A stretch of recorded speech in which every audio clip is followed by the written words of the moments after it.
విజయనగరం జిల్లా గజపతి నగరం సర్కిల్ పరిధిలో సార్వత్రిక ఎన్నికలు ప్రశాంతంగా ముగిసేలా సహకరించిన పోలీస్ సిబ్బందికి, సబ్ ఇన్స్పెక్టర్లకు, మీడియా ప్రతినిధులు, ప్రజలకు ప్రతి ఒక్కరికి పోలీస్ శాఖ తరపున స్థానిక circle inspector N V Prabhakar Rao కృతజ్ఞతలు తెలిపారు.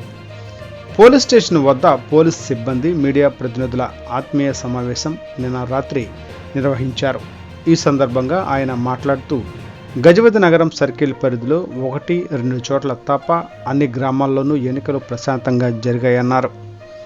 ముందుగానే సమస్యాత్మక గ్రామాలను గుర్తించి తగాదాలు రాకుండా ప్రత్యేక చర్యలు తీసుకున్నామని చెప్పారు. ఈ సమావేశంలో గజపతి నగరం, మానాపురం, ఆంధ్ర, బుర్జవలస, బొండపల్లి సబ్ ఇన్స్పెక్టర్లు పాల్గొన్నారు. ఉంటారు మరి ఎవడో దరిద్రుడైతే మరి ఇదైతే మరి చెప్పలేము. కానీ మిత్రులందరం కూడాను మేము కోరుకునేది అంటే సమాజంలో ఏది జరగకూడదు, ప్రజలు క్షేమంగా ఉండాలని కోరుతున్నాం. అలాగే మా సిబ్బందికి, మా 5 పోలీస్ స్టేషన్ ఎస్ఐలకి అందరికి కూడా నా హృదయపూర్వక నమస్కారాలు. మీ అందరికీ తెలుసు, ఈ మీటింగ్ ఉద్దేశం ఏంటంటే ఎలక్షన్ సక్సెస్ఫుల్గా రాత్రి పగలు తేడా లేకుండా ఎస్ఐలు కానీ సిబ్బందిలో ఉన్న ప్రతి ఒక్క హోంగార్డ్ నుంచి కానిస్టేబుల్స్, హెడ్ కానిస్టేబుల్స్, ఏఎస్ఐస్ రాత్రి పగలు కష్టపడ్డారు. గతంలో ప్రతి పోలింగ్ స్టేషన్కి ఎక్కువ మంది స్ట్రెంత్ ఇచ్చిన పరిస్థితి ఉంటుందంటే ఎలక్షన్స్ డిఫరెంట్ టైమ్స్లో జరిగిండేవి. ఇప్పుడు ఏమైంది, పక్క రాష్ట్రాలు కూడా ఒకే టైంలో ఎలక్షన్ జరగడం వల్ల ఒక పోలింగ్ స్టేషన్కి ఒకే కానిస్టేబుల్ మేనేజ్ చేసిన పరిస్థితి. జనరల్గా ఒక ల్యాండ్ ఆర్డర్ ప్రాబ్లం వచ్చిందంటే ఆ ప్రాబ్లమ్ని పాసిఫై చేయాలంటే ఒక కానిస్టేబుల్ చాలా కష్టపడాల్సిన పరిస్థితి. వాళ్ళు ఇమీడియట్ ఆఫీసర్, రూట్ ఆఫీసర్లతో కానీ ఆ ఏరియా సర్కిల్ ఇన్స్పెక్టర్తో కానీ, అంటే ఒక మండలానికి ఒక సర్కిల్ ఇన్స్పెక్టర్ని ఇచ్చున్నారు. అలాగే స్పెషల్ స్ట్రైకింగ్ ఫోర్స్ అని ఒక డిఎస్పీ గారిని ఇచ్చున్నారు.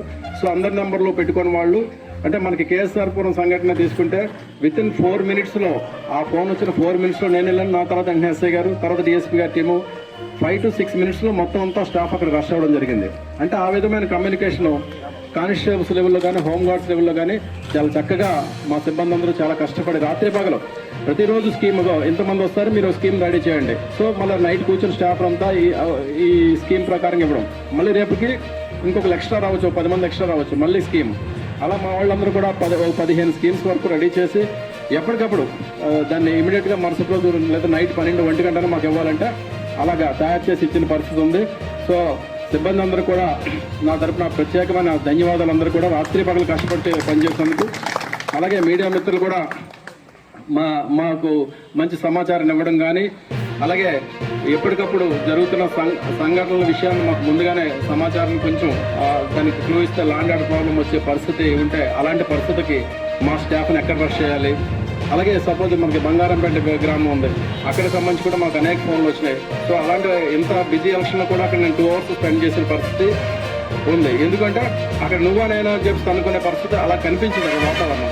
సో అక్కడ ఉంటే సేఫ్ అని చెప్పి అక్కడి నుంచి, అంటే ప్రతి నిమిషం, ప్రతి 5 నిమిషాలకు 10 నిమిషాల ఫోన్లు వస్తే మేము అలాగా కష్టపడి తిరగం. అంటే ఆ తిరిగిన దానికి ఫలితం మనకి చిన్న చితక ఇప్పుడు కేఎస్ఆర్పురం అంటే అది అనుకోకుండా ఊహించిన సంఘటన.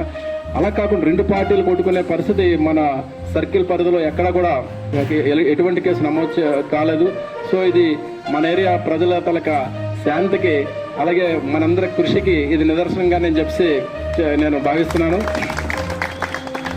సో ఇలాగే పిలిచిన వెంటనే అలాగే తప్ప గతంలో నేను స్టార్టింగ్ వచ్చినప్పుడు సార్ మీడియా మిత్రులు ఒకసారి కూడా అందరం కలిసి మనం ఎప్పుడు కలవలేదని చెప్పి మనలో ఒక సోదరుడు చెప్పాడు, అది కూడా నాకు గుర్తుంది. అలాగే మహేష్ ఎస్ఐ గారు కూడా ఇనిషియేషన్ బాగా చేశారు. అంటే ఈ గజపతి నగరంలో ఒక సక్సెస్ఫుల్ పోలీస్ టీమ్ ఉందని చెప్పేసి మేము ప్రూవ్ చేసుకునే విధంగా ఈ అందరి సహకారంతో మాత్రమే సాధ్యమైంది. సో మరొకసారి మీ అందరూ కూడా శుభాకాంక్షలు, కృతజ్ఞతలు అన్నీ తెలియజేస్తూ మీరందరూ కూడా డిన్నర్లో పార్టిసిపేట్ చేయవలసిందిగా కోరుతున్నాను.